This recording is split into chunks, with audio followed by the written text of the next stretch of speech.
Bismillahirrahmanirrahim. Assalamualaikum warahmatullahi wabarakatuh. Selamat sore, salam sejahtera, salam cinta untuk kita semuanya.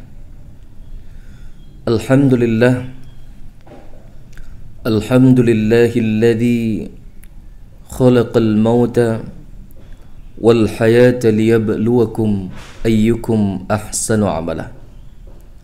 Asyhadu an la ilaha illallah wa asyhadu anna Muhammadan abduhu wa rasuluh. Allahumma salli wa sallim mubarik ala Muhammad wa ala ali Muhammad. Faqala Allah Ta'ala fil Qur'anil Karim, A'udzu billahi minasy syaithanir rajim. Bismillahirrahmanirrahim. Qul inna salati wa nusuki wa mahyaya wa mamati lillahi rabbil alamin.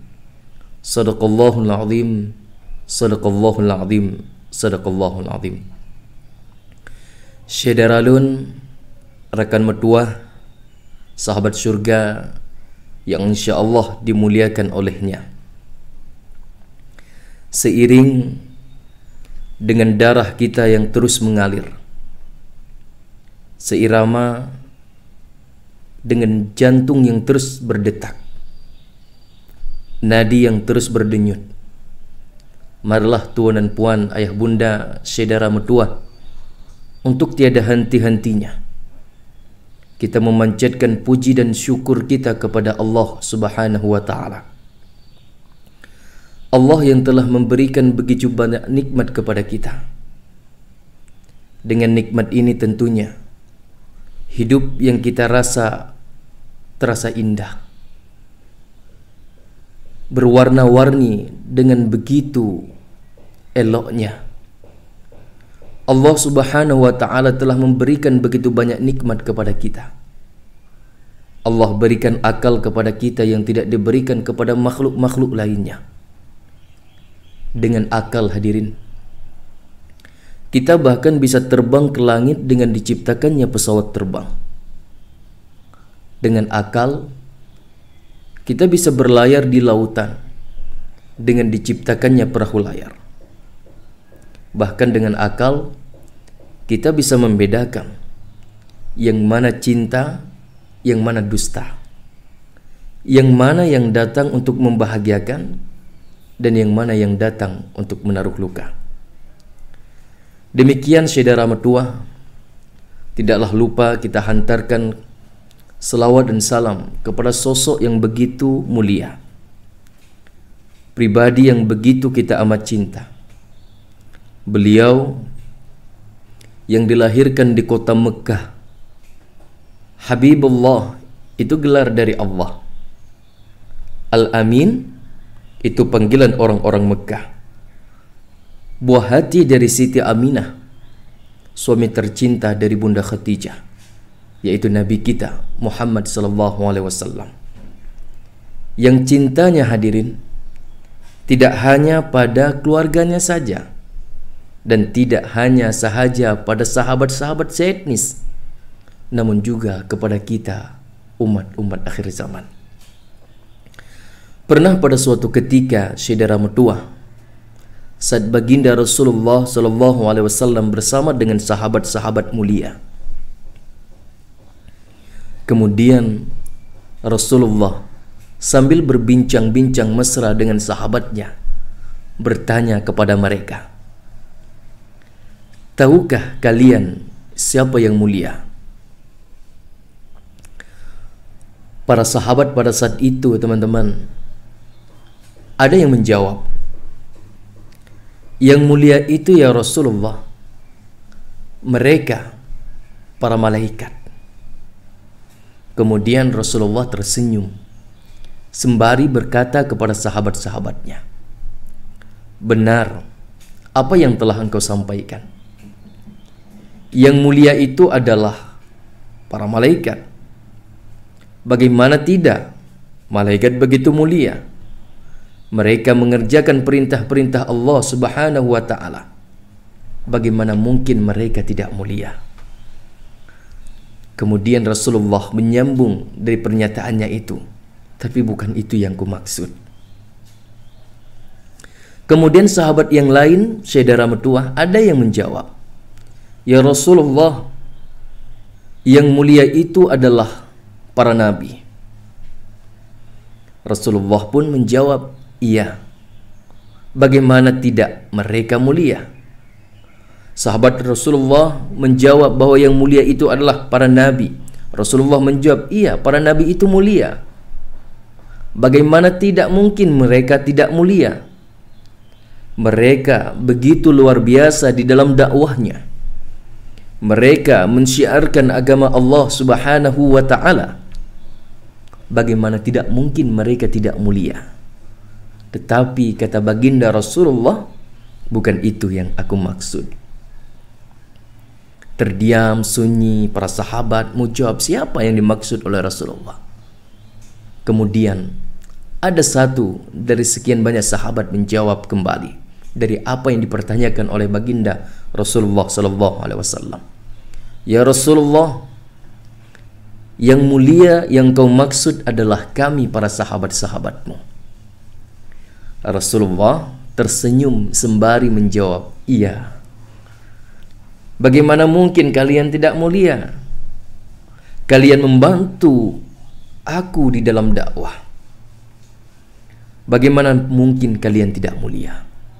Para sahabat-sahabat Rasulullah itu mulia. Baginda Rasulullah pun jamin demikian.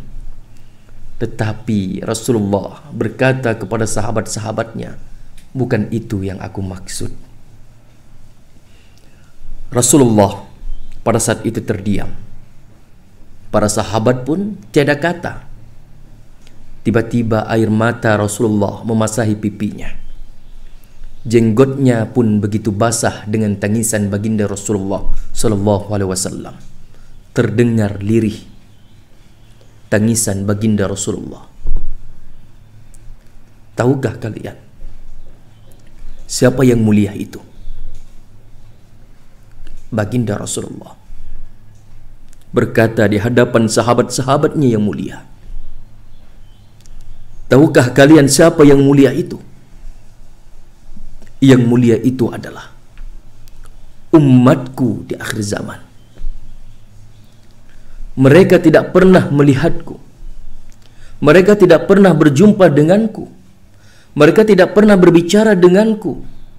Hanya sekedar mendengar kabar-kabar dari para ulama, mendengar sejarah-sejarahku. Tapi mereka begitu amat cinta kepadaku. Aku rindu kepada mereka. Mereka yang mulia itu, kata baginda Rasulullah sallallahu alaihi wasallam. Ayah bunda, saudara dan rekan mertua, bayangkan baginda Nabi kita Muhammad sallallahu alaihi wasallam memuliakan kita ini di hadapan sahabat-sahabatnya yang mulia. Siapa yang dimuliakan? Yang tentunya mereka-mereka yang memiliki cinta, yang senantiasa terus berselawat kepada Nabi kita, baginda Nabi Muhammad sallallahu alaihi wasallam. Mudah-mudahan saudara dan rekan mertua semuanya ada termasuk yang dirindukan dan dimuliakan oleh baginda Rasulullah sallallahu alaihi wasallam. Rekan mertua, sahabat surga, pada kajian kali ini saya tidak ditemani oleh partner saya yang biasanya ada Akh Imam. Tapi di momen akhir ini saya sendiri sahaja. Namun insya Allah hati kita tetap menjadi dekat. Karena bagi kita orang Islam itu begitu asyik.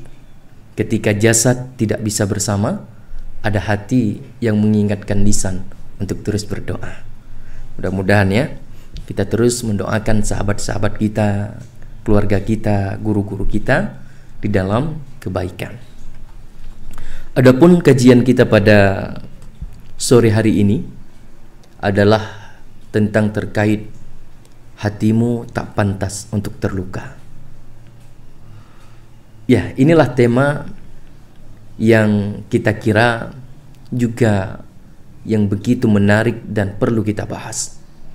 Karena sejatinya kita manusia ini, teman-teman, ada masa di mana zona membuat kita begitu terasa seakan menjadi rendah, bahkan terkadang menjadi pribadi yang begitu terpuruk merasa, padahal kita adalah hamba yang begitu mulia, begitu telah dispesialkan oleh Allah Subhanahu wa Ta'ala, baik dalam prosesnya, demikian pula bagi orang-orang yang bertakwa tentu menjadi reward kemuliaan di sisi Allah Subhanahu wa Ta'ala.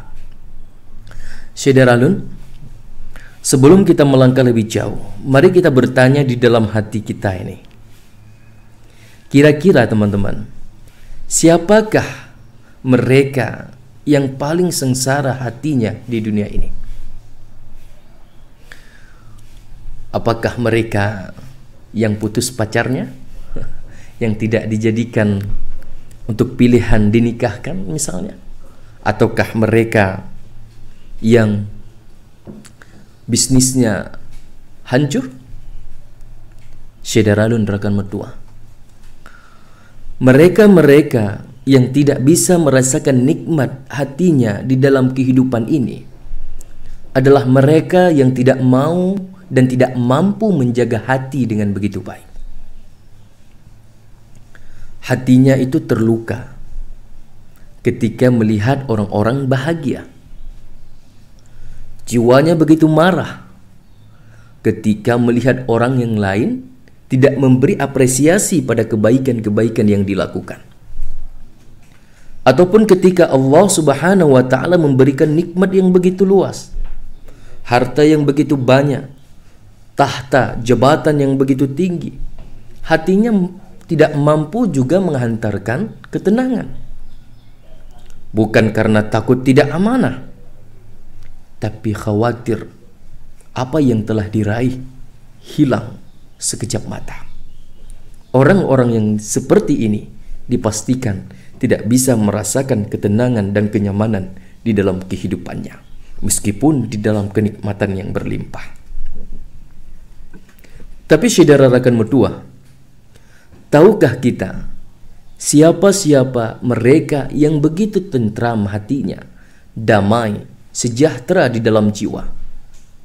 Itulah mereka yang mampu menata warna-warni kehidupan dengan begitu tabah. Saat mereka tidak diapresiasi kebaikannya, mereka tidak bersedih hati, karena kebaikan-kebaikan yang dilakukan itu hanya semata untuk mencari ridha dari Allah Subhanahu wa Ta'ala. Mereka-mereka yang selalu bahagia melihat orang-orang lain dalam keadaan senang, bahkan mereka selalu membantu kebaikan-kebaikan untuk orang lain untuk lebih produktif di dalam kebaikan-kebaikan. Hatinya tidak terluka dan tidak teriris ketika melihat orang lain lebih baik daripada dirinya, akan tetapi dia terus berusaha untuk menjadi lebih baik di dalam hal kebaikan. Inilah orang-orang yang tidak akan merasakan ketidaktentraman, tetapi jiwanya akan selalu tenang, damai, sejahtera, karena apa yang dilakukannya hanya ridha dari Allah Subhanahu wa Ta'ala. Jadi dipuji, ia tidak terbang, kemudian dia juga dicaci, kemudian dia pun tidak menjadi tumbang, karena jiwanya begitu lapang, pikirannya begitu baik, hanya semata untuk alam semesta, Allah Subhanahu wa Ta'ala, yaitu Tuhan pemilik alam semesta. Syederalun rekan mertua sahabat syurga, sebenarnya Rasulullah Nabi kita Muhammad SAW, beliau telah diajarkan oleh Allah Subhanahu wa Ta'ala, dan juga pengajaran ini untuk kita hamba-hambanya yang telah diabadikan di dalam Al-Quran oleh Allah Subhanahu wa Ta'ala. Apa kata Allah? Qul, katakanlah, inna salati wa nusuki wa mahyaya wa mamati lillahi rabbil alamin. Allah mengajarkan Nabi kita Muhammad, kemudian juga kepada kita hamba-hambanya, agar senantiasa melafazkan di dalam lisan, kemudian menanamkan begitu kokoh di dalam hati, dan kemudian kita aplikasikan di dalam kehidupan kita. Apa? Sesungguhnya salat yang kita lakukan, ibadah kita, apapun itu, tarawih kita, sedekah kita, haji kita, umroh kita, kebaikan-kebaikan yang kita lakukan. Sampai hidup dan mati pun lillahi rabbil alamin. Semuanya itu semata-mata hanya untuk Allah, pemilik alam semesta ini. Inilah yang mampu membuat ketenangan bagi orang-orang yang begitu luar biasa kecintaannya kepada Allah Subhanahu wa ta'ala. Karena orang yang cerdas, yang begitu baik imannya dan logikanya begitu berjalan kepada kebaikan, mereka sangat memahami apa yang telah diingatkan oleh Allah Subhanahu wa ta'ala. Wa ma khalaqtul jinna wal insa illa liya'budun. Ini jelas apa yang telah disampaikan oleh Allah Subhanahu wa ta'ala, bahwa Allah menciptakan jin dan manusia untuk apa? Beribadah kepada Allah Subhanahu wa ta'ala. Jadi saudara rekan medua, hanya untuk ibadah kita dicipta, bukan untuk menuruti ambisi kita. Tapi bukan berarti Allah melarang untuk kita menjadi kaya. Karena kita tahu bahwa Allah Subhanahu wa ta'ala sendiri memerintahkan kita untuk saling berbagi. Artinya tidak mengapa kita misalnya dengan harta yang kita miliki, yang dititipkan oleh Allah Subhanahu wa ta'ala, yang kita cari dengan ikhtiar dan doa-doa kebaikan, tapi jangan semata-mata pemberian itu kita mencari perhatian selain dari Allah Subhanahu wa ta'ala. Saudara rekan medua, sahabat syurga yang dimuliakan oleh Allah Subhanahu wa ta'ala, kita itu harus senantiasa kuat dalam berbagai mana kondisi. Jangan sampai kita ini runtuh, rapuh pada kondisi-kondisi yang semestinya kita tidak harus tangisi. Apa yang harus kita tangisi? Apabila kita ini tidak baik dalam amal ibadah, kita melihat teman-teman kita begitu khusyuk di dalam salatnya, kemudian begitu baik di dalam pemberian hartanya, kemudian begitu baik tutur katanya.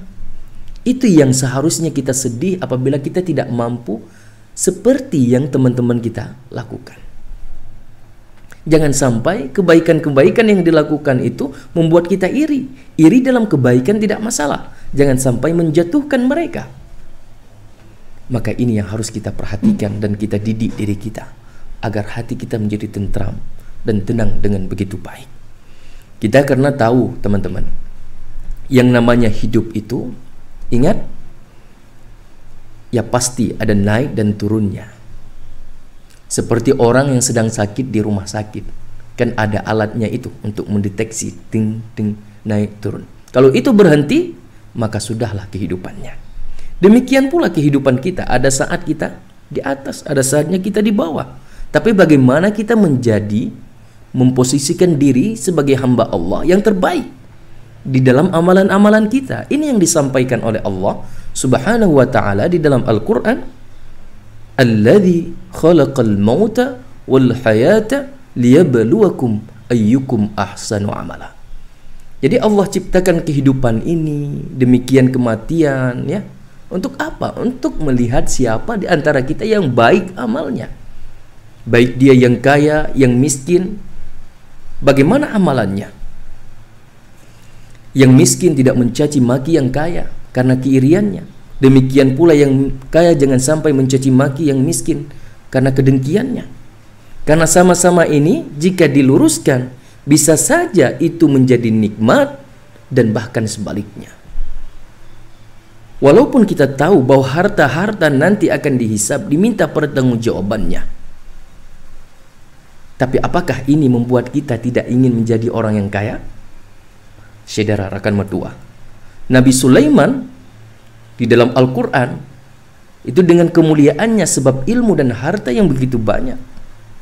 Nabi Ayub diuji dengan kesabarannya. Kita tinggal ngambil mau diuji dalam hal yang bagaimana. Mau dalam kebaikan. Karena orang miskin pun terkadang, na'udzubillah, mampu mendekatkan mereka kepada kekufuran apabila mereka tidak kokoh pada keimanannya. Orang kaya pun demikian. Dengan hartanya bisa membawa dia ke dalam surga ataupun sebaliknya. Na'udzubillah, thumma na'udzubillah min dzalik.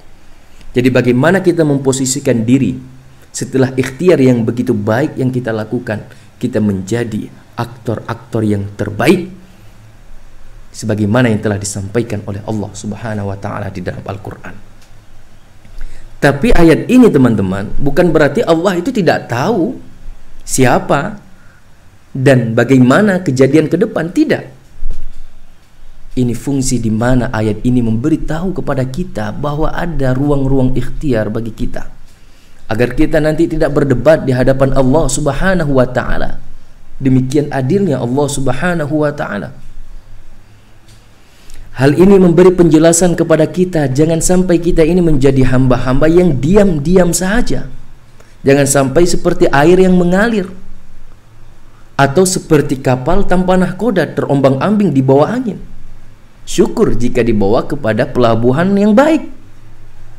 Tapi jika seandainya tidak, karena memang apa yang telah diajarkan kepada kita, kita butuh ikhtiar, kita perlu di sana doa dan kemudian tawakal kepada Allah Subhanahu wa taala.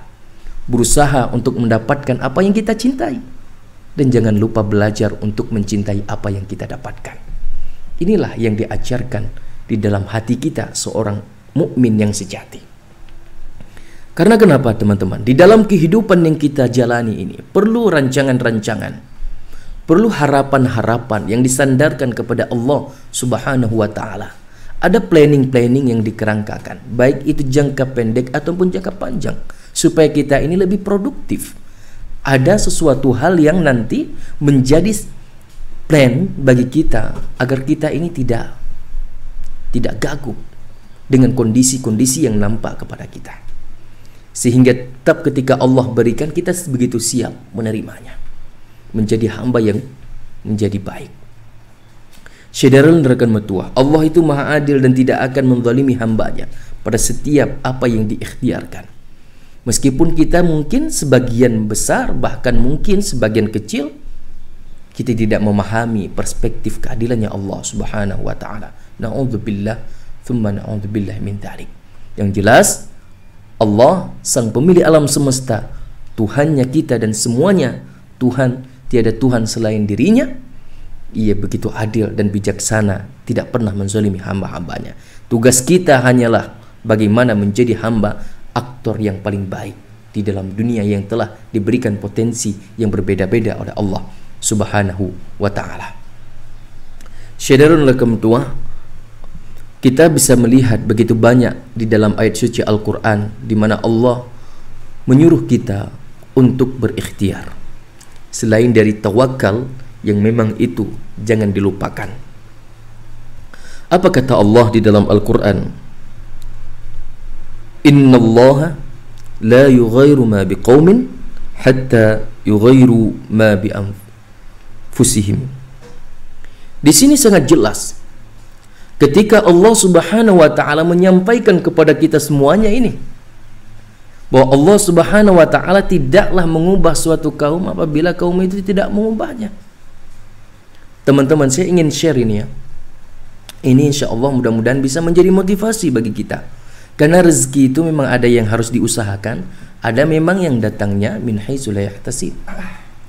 Tapi kita sebagai hamba itu butuh mengikhtiarkan. Pernah itu pada tahun 1970 kalau nggak salah saya.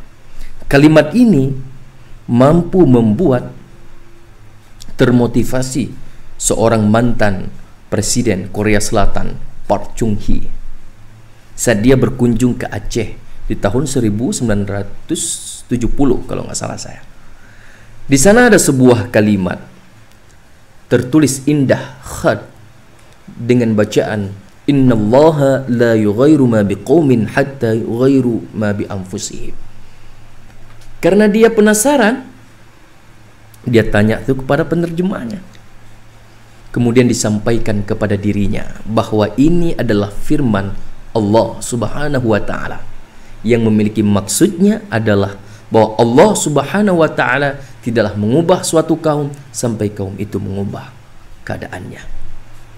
Rupanya hadirin, ini kalimat mampu menghujam begitu dalam, menukik begitu tajam ke dalam hati mantan presiden Korea Selatan Park Chung-hee. Bahkan kita tahu pada tahun 1950 di dalam catatan sejarah yang saya baca, itu Korea Selatan masih berada di dalam rentetan negara yang miskin di Asia, bahkan lebih miskin daripada Indonesia yang baru merdeka pada tahun 1945. Tapi lihat, ketika perperangan usai di Korea Selatan, mereka kembali berbenah, mempersiapkan guru, mempersiapkan anak muda, sampai akhirnya kita bisa melihat saat ini Korea Selatan adalah negeri yang mampu memberikan ketenangan dan kedamaian bagi masyarakatnya, bahkan jauh di atas negeri kita yang kita berharap bisa kita contoh dalam hal-hal kebaikan nantinya. Saudara rekan metua, ia bukan orang Islam, tapi kalimat yang disampaikan di dalam Al-Quran yang mestinya ini mampu memotivasi kita, khususnya orang Islam. Mengapa kita ini harus berleha-leha, mengalir seperti air, seperti kapal tanpa nahkoda, berjalan seperti itu? Ya nggak apa-apa. Apakah nggak apa-apa? Ingat hadirin, rezeki itu ada yang harus diusahakan dan ada yang memang datang yang tidak terduga-duga, karena pun itu amalan kedekatan kita dengan Allah, ketakwaan yang begitu baik.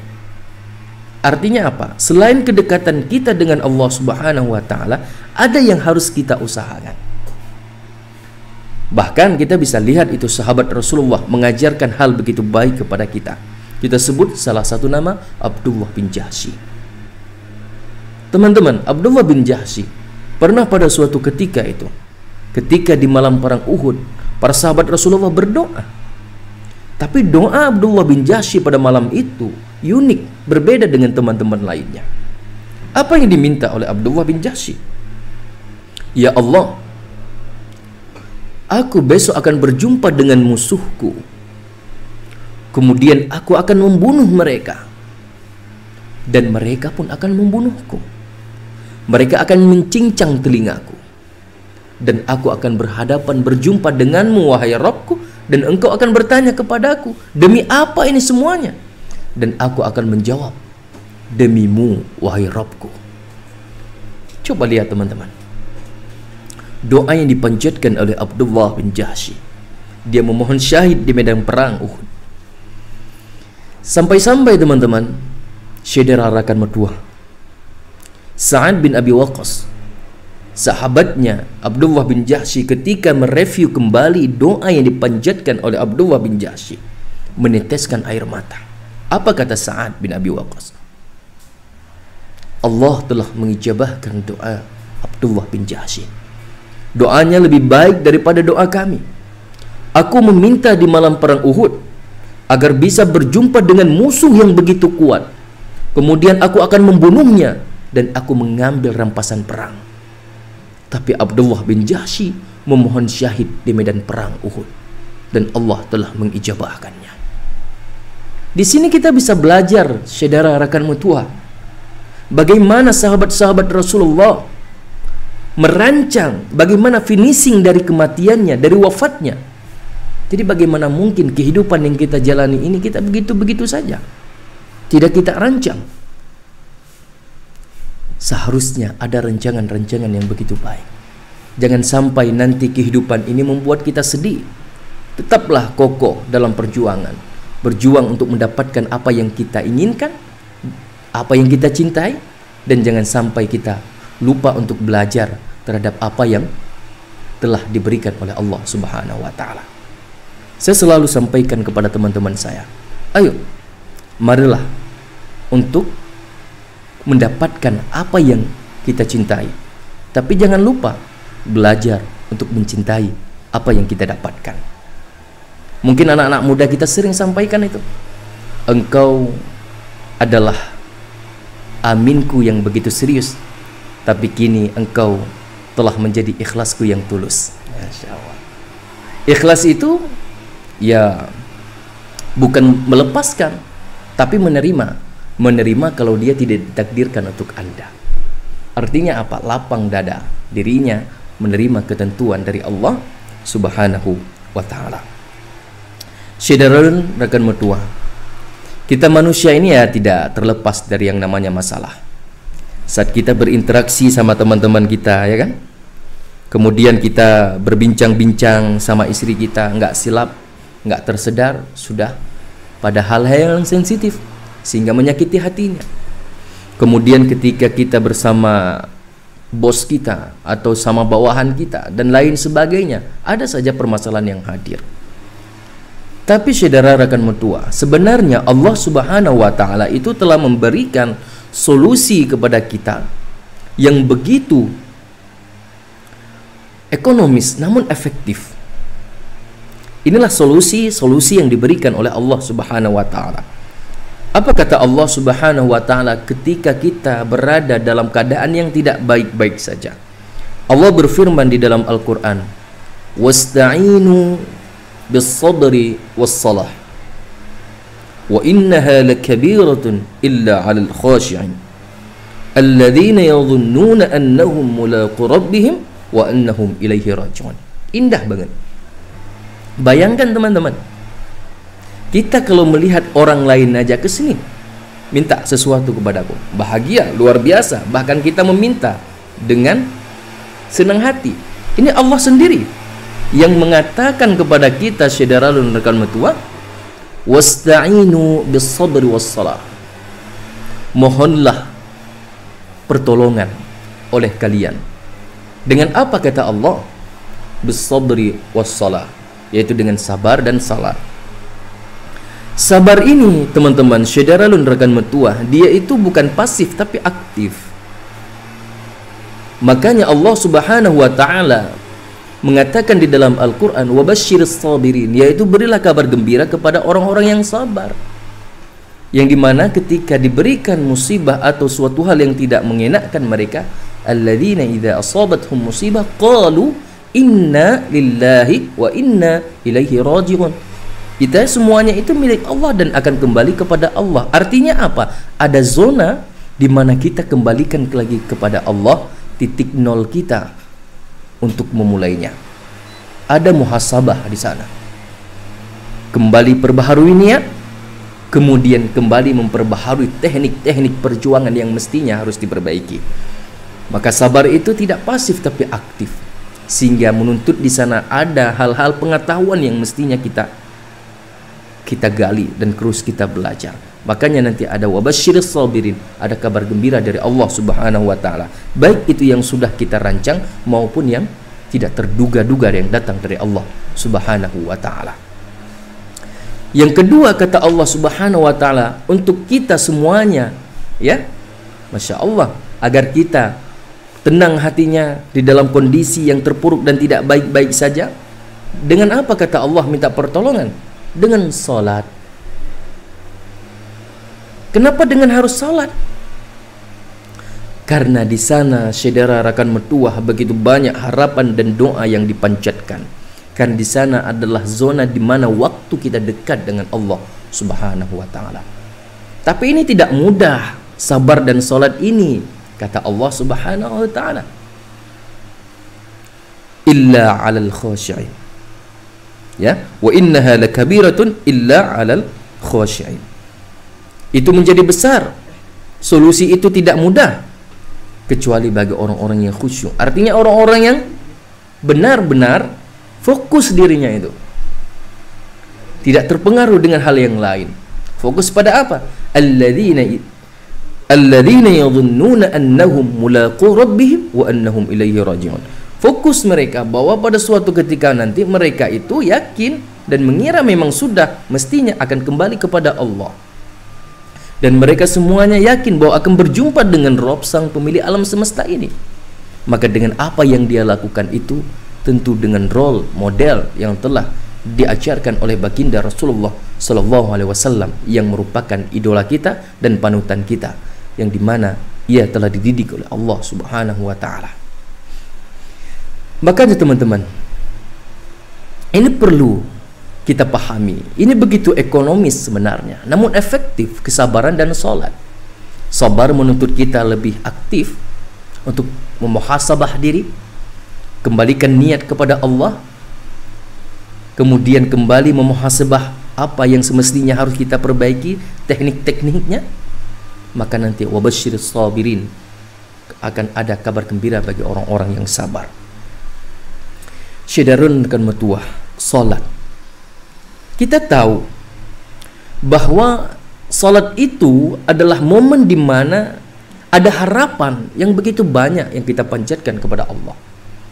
Kita sampaikan saja di dalam surah Al-Fatihah, di mana memang mesti kita baca di dalam salat kita.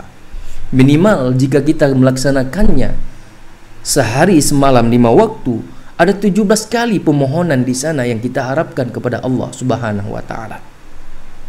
Setelah kita puji Allah Subhanahu wa taala yang memang pantas untuk dipuji, kemudian kita memang meyakini bahwa iyyaka na'budu, kepadanya lah dia kita sembah. Kemudian disambung wa iyyaka na'budu wa iyyaka nasta'in. Kalimat nasta'in ini, saudara rekan metua, seakan-akan di sini kita menjawab dari apa yang telah disampaikan oleh Allah. Wasta'inu, mintalah kalian pertolongan di dalam surah Al-Fatihah. Iyyaka na'budu wa iyyaka nasta'in, kami minta pertolongan kepadamu ya Allah terhadap apa yang telah engkau memang buka kepada kami. Di sini kita memohon minimal 17 kali di dalam sehari. Apa yang kita minta? Ihdinas siratal mustaqim, siratal ladzina an'amta 'alaihim ghairil maghdubi 'alaihim waladdallin. Kita mohon petunjuk kepada Allah Subhanahu wa taala agar diberi petunjuk kepada jalan yang lurus, kepada orang-orang sebagaimana yang telah diberikan petunjuk oleh Allah Subhanahu wa taala. Bukan orang-orang yang sudah dibiarkan oleh Allah Subhanahu wa taala karena memang keinginan mereka sendiri. Allah membiarkan mereka dalam kesesatan. Dalam hal apa? Apapun itu. Bisnis kita, dalam urusan jodoh kita, dalam urusan usaha kita, dalam urusan ujian kita, minta petunjuk kepada Allah Subhanahu wa taala. Iyyaka na'budu wa iyyaka nasta'in. Di sini kita memohon, kita datang kepada Allah karena Allah telah mengundang kita, wasta'inu bis-sabri was-salah. Maka ini adalah solusi yang begitu efektif sebenarnya, meskipun ini adalah sangat ekonomis. Dan ini bisa kita lakukan semuanya di antara kita. Yakinlah bahwa Allah Subhanahu wa taala begitu cinta kepada kita, hamba-hambanya. Saudara rekan metuah yang dimuliakan oleh Allah Subhanahu wa taala, satu hal yang mesti juga kita pahami dalam harapan yang kita panjatkan kepada Allah Subhanahu wa taala. Jangan sampai ini kita bersedih ketika kita menanti dari jawaban doa yang dipanjatkan oleh kita kepada Allah Subhanahu wa taala.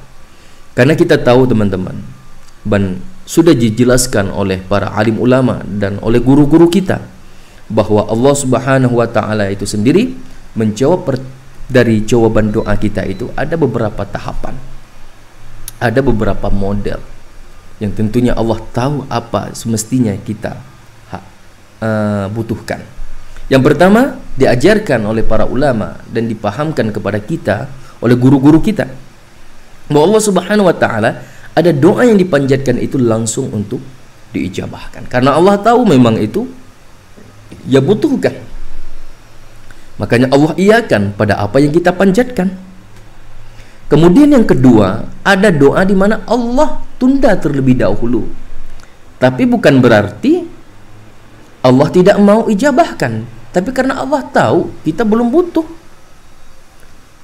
Allah itu tahu apa yang dikehendaki, apa yang kita kehendaki, apa yang kita butuhkan.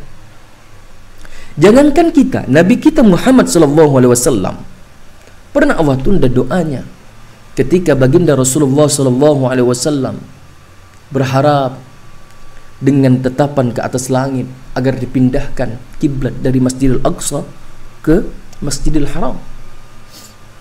Berapa lama berdoa beliau pada saat, kalau nggak salah saya, di Mekah, kemudian diijabahkan oleh Allah Subhanahu wa taala di Madinah. Tapi apa kata Allah? Qad nara taqalluba wajhika fis sama'. Di dalam surah Al-Baqarah itu Allah jelaskan bahwa Allah menjelaskan bahwa Rasulullah itu sering melihat ke atas dengan harapan agar dipindahkan kiblatnya.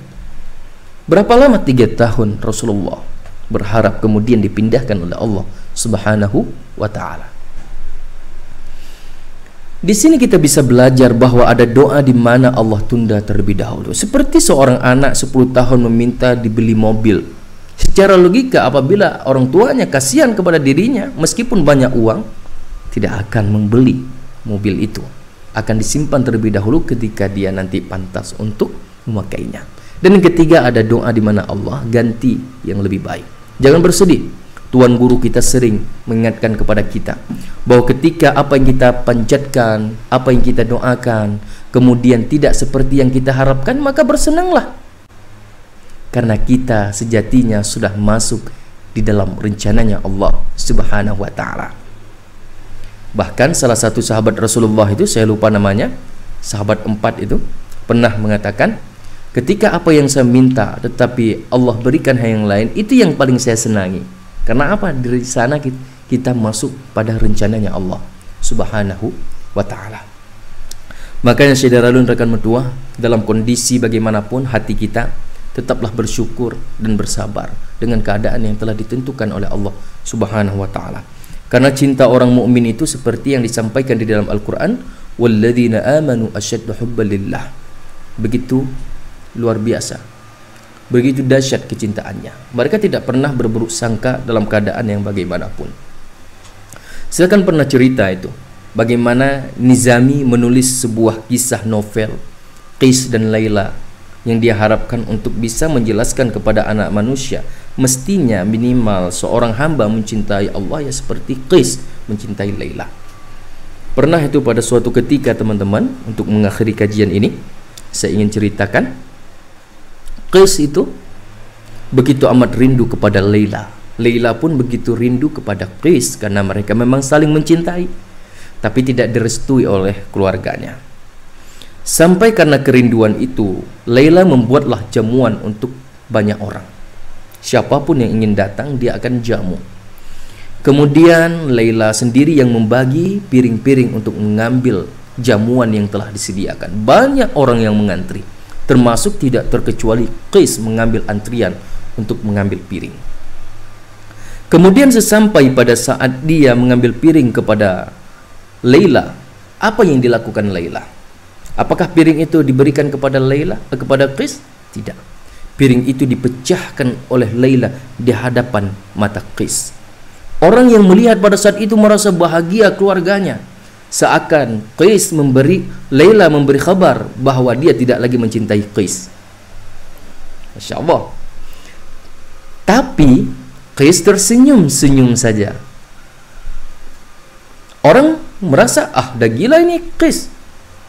Laila padahal sudah tidak lagi mencintainya, tapi dia senyum-senyum saja. Tapi apa yang dikatakan Qais, Laila begitu amat cinta kepada diriku.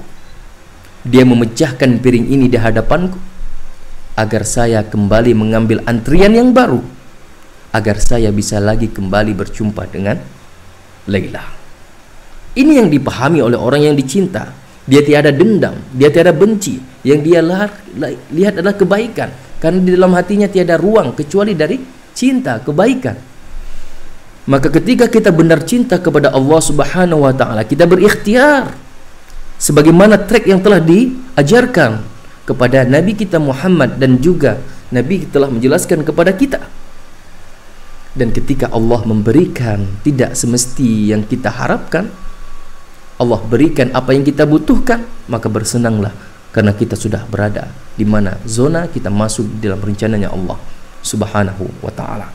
Makanya saudara rekan mertua, dalam kondisi bagaimanapun jangan lupa untuk tetap berbahagia, terus berusaha, karena sejatinya untuk itulah kita dicipta oleh Allah Subhanahu wa ta'ala, yaitu untuk mengabdi kepada Allah Subhanahu wa ta'ala, bukan hanya sekedar pada ibadah lisan, bukan hanya pada tatapan-tatapan, tetapi pada setiap amalan yang kita lakukan. Kita butuh, karena kita sejatinya diciptakan oleh Allah sebagai khalifah fil ardh. Kita punya tugas untuk mensejahterakan bumi ini dengan potensi-potensi yang telah diajarkan, yang telah diberikan oleh Allah Subhanahu wa ta'ala pada setiap manusia.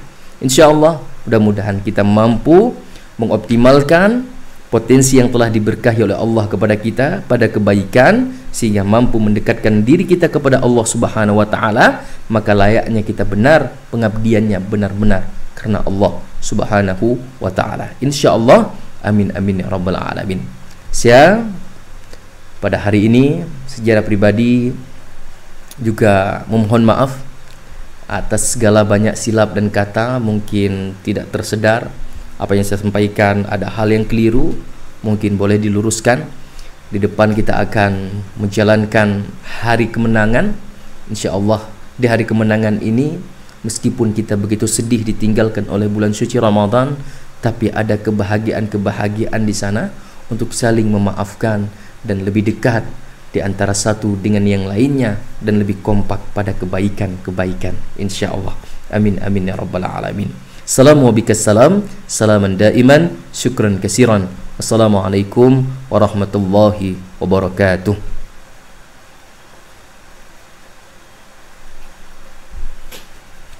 Berapa menit, Lut? 45 menit, pas. Pas. Alhamdulillah.